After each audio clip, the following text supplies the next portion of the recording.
It's called heterochromia. That's 1% of the whole world. People dream to come to the US. So it's a blessing for my family have sacrificed for us to be here today. I decided to quit my job working for Land Rover and just open my company, Sultan Motors. You have to find an opportunity for yourself. So you really never know where the opportunity is. You just have to go out there and look for it. So you're out there shopping for something that's hard to find. We'll do it for you. I think you'll treat them like family, get them the best deal, you get them the best price. So your next two goals is jump out of a helicopter, and then also with the wingsuit is cliff Yes, so jumping. that's called base jumping. I enjoy competitiveness. I'm also excited for Leon because at the end of this year, he got casted on a Netflix show. I'm sure maybe 80-90% of the world have seen it. It's going to be a great experience. I'm really excited. We fly out the 24th. We'll be gone for a while. Like I said, come across opportunity, grab it, give it a shot. Don't always expect,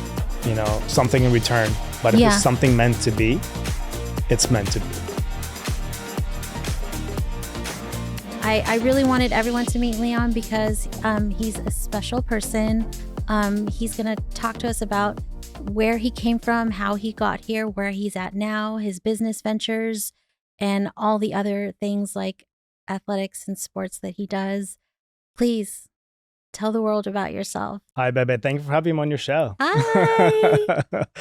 Hi, everybody. For everybody who doesn't know me, my name is Leon Abraham Sultan. Originally born and raised in Lebanon, from the south, in a small village called Kfar. I moved to the U.S. at the age of 13. I went to high school here, college, and I've been here ever since. And this is my home, California, baby. So your original language that you were born speaking was Arabic. Yes. And I think you learned English in Lebanon in school. Correct. Yes. So you came to San Diego and you learned more. So obviously you're very fluent now. You still speak a lot of Arabic. I mean, he tries to teach me Arabic, but it's really hard. So I'm still learning every day. What's your favorite word? Marhaba. What's my favorite food to make?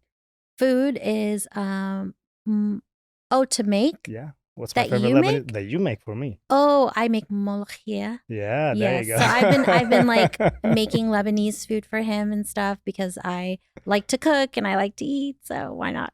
So and I love to be fed. yeah. So I mean, you would never guess. Like a lot of people walk up to you and they don't know where you came from. Like they don't know if you're from Israel or from Greece or until you start speaking Arabic. Surprise, right? Yeah. Yeah, people think I'm, Brazilian, Argentinian. I get Italian. Some people would guess I'm Middle Eastern, maybe sometimes Lebanese. I get that. Mm-hmm. A lot of people think I'm from Israel. But yeah, it's a shock when I say, "Oh no, I'm full on Lebanese." They're like, "What?"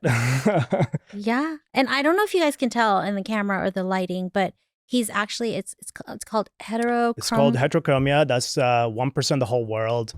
When you have one blue, one green eye, and it's a blessing God gave me, and I can see normal thanks to God. It's a good mutation, and yeah.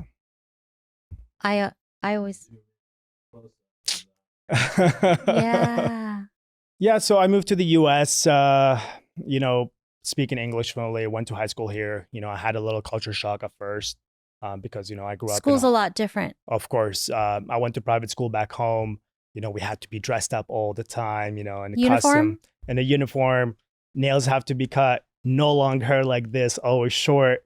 And coming here, it was so different because I went to, public school, not, that's, bad or anything, but, the people were different. It was hard to fit in. Was it like a culture shock? Of course, because the way of thinking back home is completely different. You kind of grow up faster back home because, we don't have what people have here. The opportunities, everything that's given to the kids or the young, everybody in general, I would say, we don't have back home over there at all. People dream to come to the US and do, I would say, maybe 5% of what we have here, to be honest. Yeah, so it's a blessing for my family have sacrificed for us to be here today and to continue building ourselves in the future. Yeah. And what about sports? Let's tell everyone. Yeah, well, everybody that knows me knows I'm a sport fanatic since I pretty much grew up. I always tell my mother I'm gonna be on TV one day playing sports, and unfortunately that didn't happen. It's never too late. It's never too late. Yeah, nothing is ever too late, but sometimes you have plans. You want to do something in life, doesn't go as you expect. So, something falls sometimes on your lap Mm. as an opportunity that you sometimes have to grab. And that's when Sultan Motors, I would say, fell on my lap when I was 16 years old, started working with my father and buying, selling cars. He would fix them. He's a mechanic, and I used to sell them. And that's how I got into the car industry as a backup plan, I would say, in my life, and continue to do it as well as playing sports. But unfortunately, that didn't go well for me, and just continued with doing cars, I would say. And not until a year ago, I decided to quit my job working for Land Rover and just open my company, Sultan Motors, and .net. .net, and just work with private client of mine. And yeah, and it's been good. Can't complain. So yeah, he started working aside from at a young age flipping cars. He started working at Range Rover for how many years? I worked for Ranger for 3 years, and by the way, I used to supply all my friends back in high school some of their cars. Oh, It's funny that when I used to buy them and sell them on Craigslist, there was no offer up back then. It's funny, there was no marketplace, mm-hmm. so it was Craigslist was like the main big thing. Yeah. So you sold cars on Craigslist. Yes, so Craigslist was literally my go-to to find the cars, fix them, and sell them. And my first car Yeah. I sold was a 1999 Mercedes E320. I remember going, checking it out with my father, and they got the transmission, and my father's like, "Oh, don't worry about it. I should need just a cable." I bought the car for $750, fixed it for $250, sold it for $3,000 at 16 years old, and I'm like, "Oh my God, that's amazing!" I have to split my profit with my father, because I didn't put in all the money. Mm-hmm. But I was like, that's great. And from there, just continued to like work on more cars, putting my money in to the cars that I bought. I think I've bought a Land Rover Discovery. I've bought a Ford Explorer. I've bought so many cars, C230s, literally so Yeah. many cars back then. Yeah. So yeah, he was doing that in San Diego, and then after we met, he moved up to Orange County, Right. and then started working at Range Rover. And I was really proud of him back then because he was hustling. I think making the most money ever. It was great. Right, and he actually got he got a trophy from Land Rover because he broke the record of car sales in a month. It was 30 cars in a month for Land Rover. Actually, it was one of the best times for us during the pandemic. Global record. It was really awesome. Those cars are not easy to sell because they're at least 200 grand. Yes. Right? It's not a volume like brand. yeah, right? it's not like Toyota and Nissan where you sell 3 a day. It's a specific kind of clientele. So he got into that niche and he did very well, and clients like him. And because you're a professional and you thought, hey, I can do this by myself instead of, sitting at a dealership for Right. 8-10 hours out of the day. And then, he saw how entrepreneurship looked like because of his dad, maybe, because I'm also an entrepreneur. And then he's like, well, I can do that too. And here he is, he's doing that now. So maybe we should tell everyone why they should choose you to help buy their next car. Like, what's unique about your services? Absolutely. And before we step into the action, I would like to step back a little bit. For a lot of the people out there, I would say, you have to find an opportunity for yourself. Sometimes, maybe things are not going well for you. Opportunity is not going to fall in your lap. When I moved up to Orange County, to live with you and, look for a job because, I had to have something going on. I went to multiple dealerships. Remember, I went to BMW, I went to Audi, I went to Mercedes, and they all didn't take me serious because I really never had that dealership experience. I would say like a lot of other people, because typically salespeople start from like Toyota, Honda, whatever other brands and work their way up. Mm-hmm. I never had that, just been like kind of the streets. Yeah, so you were very lucky to Yeah, work. so continue like knocking on dealership doors. I would say being presentable, dressed up with my resume, and then I went to Land Rover, and I remember they were under construction, and I think they needed people at that time, and it just happened to be that chance And you where were dressed up really nice that exactly, day. it's like I'm ready to work, like, hey, put Yeah. me on the floor, let's Yeah. get going, let's make money. So they gave you the chance. They Yeah. gave me the chance. They said, did you apply online? I said, yeah, I did. And then a week later, I got the job without even an interview, which is crazy. Yeah. So you really never know where the opportunity is. You just have to go out there and look for it. And you probably will land one of the nice opportunities that will teach you a lot and you'll grow from it, The which basics. happened to me. Absolutely. Because I never knew how to do this, a lot of the paperwork. I've never worked with Land Rover as a big brand, which I thought was like, wow.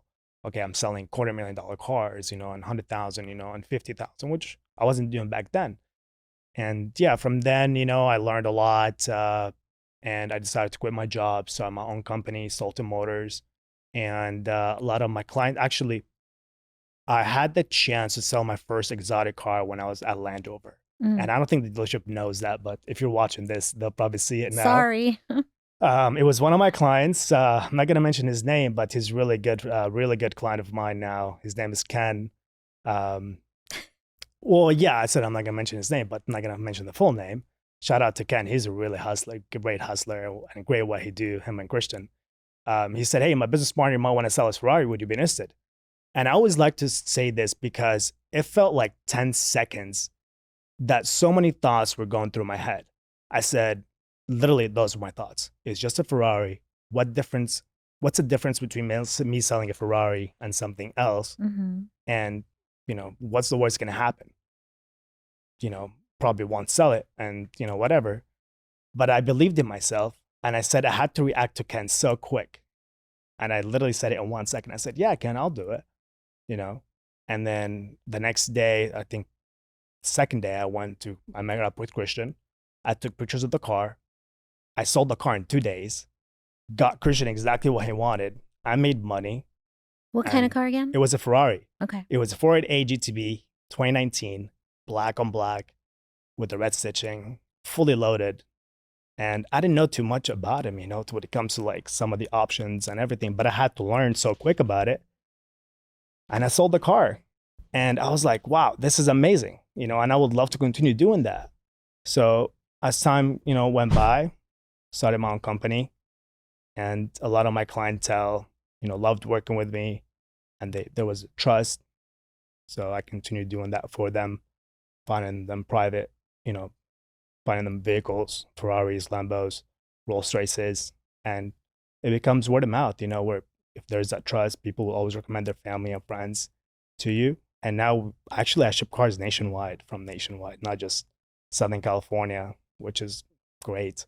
Yeah, it's a lot of exotic cars. It's a lot of luxury cars like Bentleys and Lamborghinis, Ferraris. But I mean, you did sell a really nice Cadillac last week. Yes. So we just got the new 2025 Cadillac Escalade Sport Platinum. That was really hard to get. And we had to get it for the client. Still not cheap though, right? It's not cheap. It's a $125,000 vehicle. They were hard to find, and we had 1 week to literally pull that literally, what did they say? The rabbit out of the hat, whatever trick. And they didn't exist anywhere. It was hard to find. If it's local, they were asking so much money, $25,000 over or $20K over. It's ridiculous, So I literally found the vehicle out of state, and we shipped it for the client, and we got him a really good smoking deal. So you're out there shopping for something that's hard to find, we'll do it for you. We'll make sure it's personalized based on colors, options, whatever it is. We'll make sure to get it done for you. Nothing will stop us. And why are the clients in good hands with you versus going on their own and purchasing a car? Well, with us, we'll make it easy. We'll negotiate on behalf. I know a lot of clients don't like to deal with that part. I've been doing this since I was 16, so it's kind of literally drinking water for me. I love sales. I'll sell anything, but especially cars. So we'll save you time. We'll save you money. We'll save you the hassle of going to dealerships. We'll do everything on your behalf, and we'll make you happy and with your purchase and find your next dream car with no problems. And I think most importantly is get them the best price. Of course, yeah. Like we mentioned, the price, time, and the hassle of negotiating. You don't have to go through all that. We'll do it for you. Yeah, I think in essence, like you'll treat them like family, which he has helped family members get cars, and And what do you do for family? You get them the best deal, you get them the best price because you don't want them to overpay. And now a lot of exotic dealerships are selling over sticker. And, we don't want that for you. So that's probably why they should use you to do all the legwork, all the phone calls, all the back and Of forth, course. save And you a we lot have of time. yes, sorry to interrupt you. We have vast network too. Yes. Over the time, I've built a lot of ships with actually owners of dealerships and a lot of the sales managers. So we don't just go to regular salespeople and do the back and forth. We just cut the chase, go to the owners directly or the managers, and And you have a transport company we have already. transport, everything set it up. It's easy for the client. Just we get the deal, comes to your house. You don't have to go anywhere, and we'll get it done for you. Yeah. Yeah. So, well, okay, we can't skip the sports part. So My we favorite. yeah, so he's really an avid soccer player. He plays soccer until now, sometimes twice a week on two different teams. And then skydiving is your Yes, new passion. I think he's so excited because literally 2 weeks ago he just entered into wingsuiting. correct. That's a Yes. level, what do you call it? So it requires C license, not C license, over 200 jumps, I would say, but I do have my C license now. It starts with A as an entry, B, and then C, and then you can go D, and then you can even go higher if you want to. Yeah, so literally, yeah, like if you look at his Instagram, he's not only skydiving, he's now in a wingsuit, like a bird suit, like floating. It's crazy, and he loves it. And we just I think his family and I are both on the same page. Our heart skips a beat a little bit because it's kind of dangerous, especially when he tells me these crazy stories about people getting injured or And myself getting that cutaway last week. yeah, yeah, yeah. His line literally twisted in the video and he couldn't get out of it. So ultimately, that's why they have an emergency chute within the Yes. chute, right? Yes. So we'll get into a little bit details about that. For a lot of people that don't know as well, I played semi-professional soccer in the US, aka football. That's my passion. Football. Football, yes. And we actually traveled to Europe, you know, her and I, and we watched a lot of Champions League games and Europa League. Paris Went to Paris, went to London, and it was really amazing. had Europa Cup. first row seats. Yep. My favorite team is Real Madrid. Shout out to Cristiano Ronaldo. We still have to watch him before he retires. Yes, that will be next for Saudi Arabia. Played semi-professional. I still play twice a week. Yes, I actually have a game going on tonight. Shout out to Rex Yeah. for the invite. And I want to be a professional soccer player one time in my life. But as you get older, like we said earlier, things don't go your way. It was time for me to continue figure out who I am as a person. I've always been an adrenaline junkie. I did my first skydive tandem when I was 18. And that's when I told my family, my mother, I'm going to be a skydiver one day. And I remember during the pandemic, I went with my family on a trip to skydive Elsinore. Shout out to them as well. Best drop zone, I would say, in the US, personally, opinion. I told my father, look, I'm going to be jumping out of this plane or those planes by next year. And That's where you did your first tandem no, actually, I did it in San Diego when I was Oh, 18. So that's almost 11 years ago. But during the pandemic, that's when I went to Elsinore. And that's when I told my father again, I'm like, I'm going to be jumping next year out of airplanes. I'm going to do a solo. And, he laughed. And then the following year, that's when I came back. I remember from Lebanon and I did my license and Yeah. I became a skydiver. And, I was he's done everything, like not just planes, but we've done what's the hot air big balloons. We've done commercial jets. Mhm. It's called a DB9 jet. So if you know the story of DP Cooper, they stopped making those commercial jets because of that reason. So this guy literally jumped out of the back of the airplane, and we did the same thing. And that was a skydive drop zone Paris, which was a really nice experience. And next is going to be helicopter, I would say. Whatever comes my way, I'll jump out of it. Skyscrapers. So you your name next it. two goals is jump out of a helicopter, and then also with a wingsuit is cliff. Yes, so jumping. that's called base jumping. So Base I'm jumping. still in the beginning of the process, I would say, of wingsuiting. I just started last week. Shout out to Joe Webb. This guy's the GOAT when it comes to wingsuiting. He taught me last week, and I did it you pretty much fly like a bird, literally in the air. A lot of people get claustrophobic from the suit, but once you get used to it, it's easy to jump. And I had a cutaway in my first one, which I had a big line twist, and I had to. You couldn't at one untwist. point, I couldn't untwist it, so I had to, just be like, okay, this is my moment. Release my main parachute. By the time I'm trying to release my open my reserve, it has a system that automatically does it for you. So it was open, and then guess what? My luck is I have another little line twist on my reserve. So I'm like, okay, so let's try to kick out of it, because we're like almost at 1,700 feet going down, back to the ground. So if I'm coming down with a line twist, there's a big chance for me to get injured and hurt. So I was able to get out of it luckily and land safely. And we found my main parachute. And now I'm back skydiving tomorrow, actually. Yeah. And the lesson you learned about cutting your mane was? To have a tracker on my main parachute. Yeah. Or chase it or follow it. But yeah, there's still like a little, because it took us a long time to find it. Somebody finally came to drop zone and told us where it's located. But there's also dangerous in following it, because there's the electric lines that you can't see. Oh, yeah. So if you're just following it and you're trying to land and you like hit electric line, guess what? Yeah. You're stuck there. You can't let go of your harness, because you can get electrocuted. Yeah. You have to be very safe with that. Well, people might be wondering, like, why do you even want to chase it? I mean, it's expensive. Your life matters before anything. So. Yeah. So it's all materialistic stuff. True. Somebody told us where it might have landed. If you can imagine, when he cut it, it kind of just flew away in the other direction, wherever the wind blew it. So basically after that, we had to drive around town looking for his parachute. And we found it. Yeah. And pickleball is the next thing for us as well. We're very athletic guys. Like our schedule, we work, we play sports. Me more. Yeah. I enjoy competitiveness.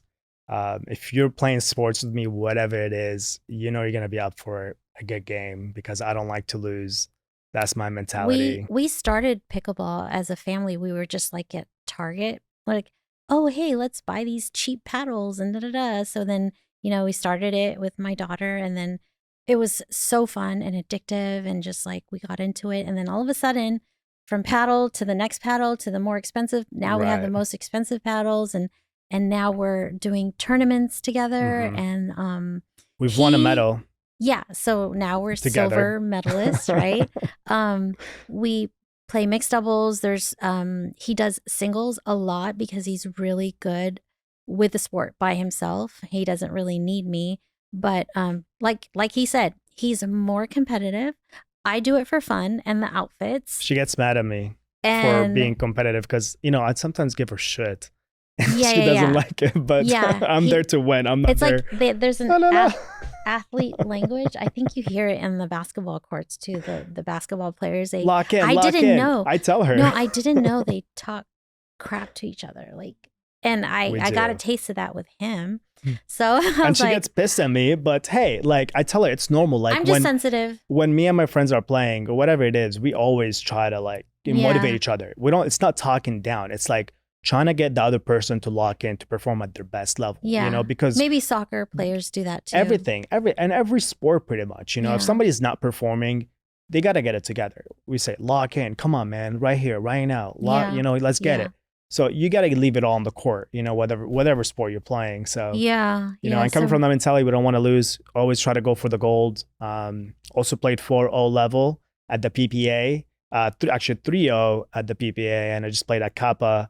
TTC Newport Beach. I love that place, by the way. Shout out to Sean. I got fourth place. Not happy with it, because I think the other guy cheated me, to be honest with you. But it was really great experience going into 4-0 with a lot of previous tennis players that I don't even have close to, and I've only been playing for a year. And have we been playing for a year? Almost been a year and a half, so little. Yeah. Time flies by. I'm going to continue to We've been together for 6 years now. I mean, no, pickleball. Like, I'm going to continue to do it for fun. My daughter does it too. So I'll continue to watch you, and hopefully one day you'll be pro, because I believe that because it is a new sport, because it is up and rising and coming, that you kind of have an opportunity here. Yes. Everybody has the opportunity as long as they stay committed and consistent with what they're doing, right? Yeah. Nothing's gonna come easy. So Yeah. I mean, he's never played tennis, and when he plays, people think, "Wow, did you come from tennis?" It's a just lot of because times, of your soccer background, because you're very agile. You're like sliding very left and speedy. right. They So call me that's why Flash, by the way. Flash. Okay, so that's why you do good with singles. And so yeah, we literally play every day. We love Bonita Park.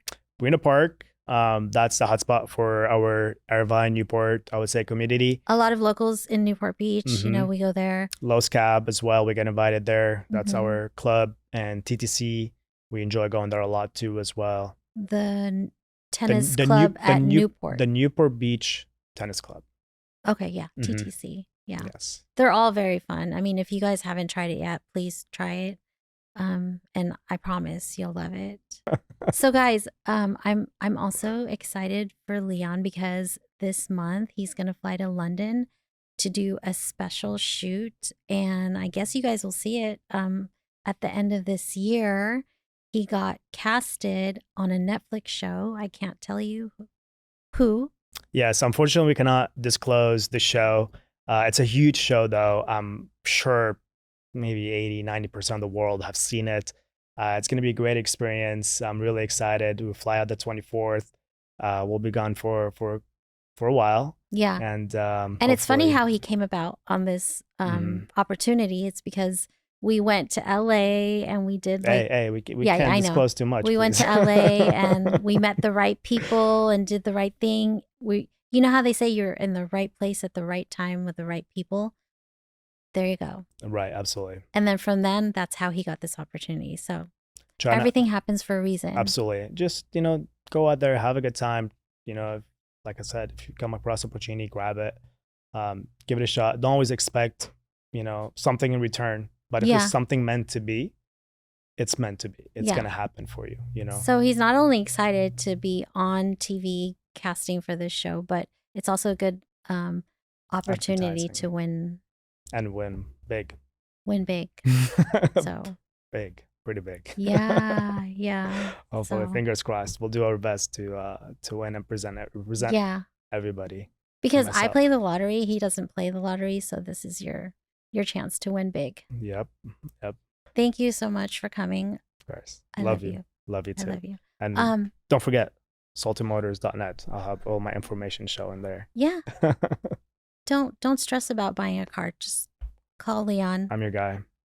And the email is info. Well, we're putting the sultanmotors.net. That's good enough. I'll put the number down there. Don't worry. So it's okay. They'll find it there. Thanks again for coming, and we hope you come back with a big win. Thank you. After January, we will miss you for 3 weeks. Sure. But he's doing good things. Good things. Come back with a win.